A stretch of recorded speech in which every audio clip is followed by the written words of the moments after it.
नमस्कार, आप सभी का हमारे YouTube चैनल आस्तिक संसार में स्वागत है।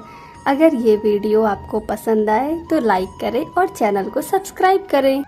आज के इस वीडियो में हम जानेंगे हरितालिका तीज के बारे में, जैसे कि हरितालिका तीज कब है, हरितालिका तीज का व्रत महिलाएं क्यों रखती हैं, हरितालिका तीज का क्या महत्व है, इससे जुड़ी क्या कथा है और इस तीज का नाम हरितालिका क्यों पड़ा।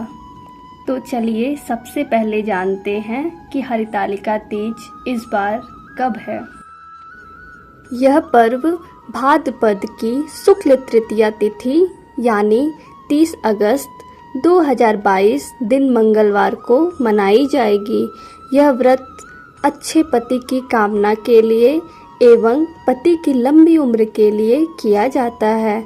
मान्यता है कि भगवान शिव जी को अपने पति के रूप में पाने के लिए माता पार्वती ने सबसे पहले इस व्रत का पालन किया था। इस व्रत में पूरे दिन निर्जल व्रत किया जाता है और अगले दिन पूजन के पश्चात ही व्रत तोड़ा जाता है। चलिए जानते हैं कि आखिर इस व्रत का नाम हरतालिका तीज कैसे पड़ा।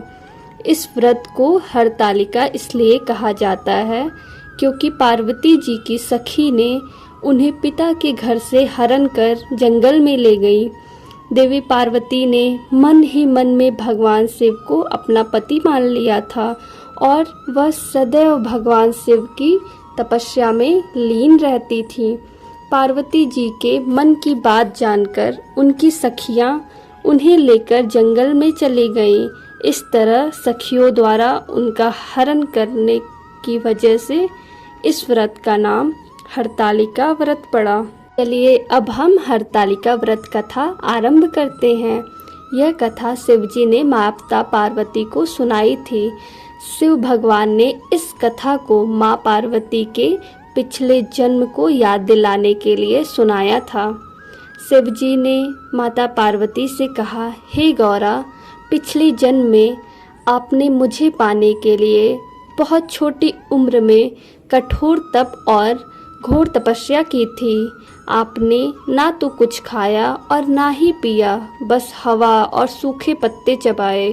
जला देने वाली गर्मी हो या कंपा देने वाली ठंड, आप नहीं हटी, डटी रहीं। बारिश में भी आपने जल नहीं पिया। आपकी यह हालत देखकर आपके पिता बहुत दुखी हुए। उनको दुखी देखकर नारद मुनि आए और कहा कि मैं भगवान विष्णु के भेजने पर यहाँ आया हूँ। वह आपकी कन्या से विवाह करना चाहते हैं। इस बारे में मैं आपकी राय जानना चाहता हूँ। नारद जी की बात सुनकर आपके पिता बोले, अगर विष्णु यह चाहते हैं तो मुझे कोई आपत्ति नहीं। परंतु जब आपको इस विवाह के बारे में पता चला तो आप बहुत दुखी हुई।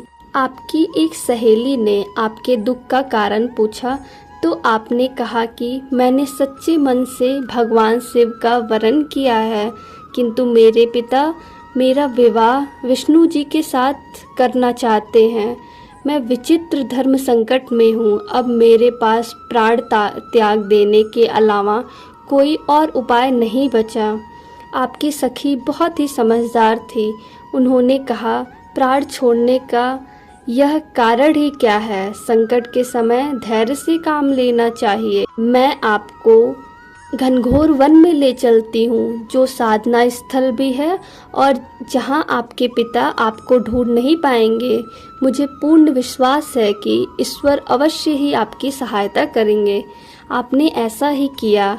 आपके पिता आपको पूरे घर में ना पाकर बड़े चिंतित और दुखी हुए। इधर आपकी खोज होती रही, उधर आप अपनी सहेली के साथ नदी के तट पर एक गुफा में मेरी आराधना में लीन रहने लगी। आपने रेत के शिवलिंग का निर्माण किया। आपकी इस कठोर तपस्या के प्रभाव से मेरा आसन हिल उठा और मैं शीघ्र ही आपके पास पहुंचा और मैंने आपसे वर मांगने को कहा। तब अपनी तपस्या के फलीभूत मुझे अपने समक्ष पाकर आपने कहा, मैंने आपको सच्चे मन से पति के रूप में वरण कर लिया है। यदि आप सचमुच मेरी तपस्या से प्रसन्न होकर यहाँ पधारे हैं तो मुझे अपनी अर्धांगिनी के रूप में स्वीकार कर लीजिए। तब तथास्तु कहकर मैं कैलाश पर्वत पर लौट आया। उसी समय गिरिराज अपने बंधुओं के साथ आपको खोजते हुए वहाँ पहुँचे। आपने सारा वृतांत बताया और कहा कि मैं घर तभी जाऊंगी अगर आप महादेव से मेरा विवाह करेंगे। आपके पिताजी मान गए और उन्होंने हमारा विवाह करवाया। इस व्रत का महत्व यह है कि मैं इस व्रत को पूर्ण निष्ठा से करने वाली प्रत्येक स्त्री को मनवांछित फल देता हूँ। हरितालिका तीज व्रत से जुड़ी एक मान्यता यह है कि इस व्रत को करने वाली स्त्रियां पार्वती जी के समान ही सुखपूर्वक पति रमन करके शिवलोक को जाती हैं। सौभाग्यवती स्त्रियां अपने सुहाग को अखंड बनाए रखने और अविवाहित युवतियां मन मुताबिक वर पाने के लिए हरतालिका तीज का व्रत करती हैं।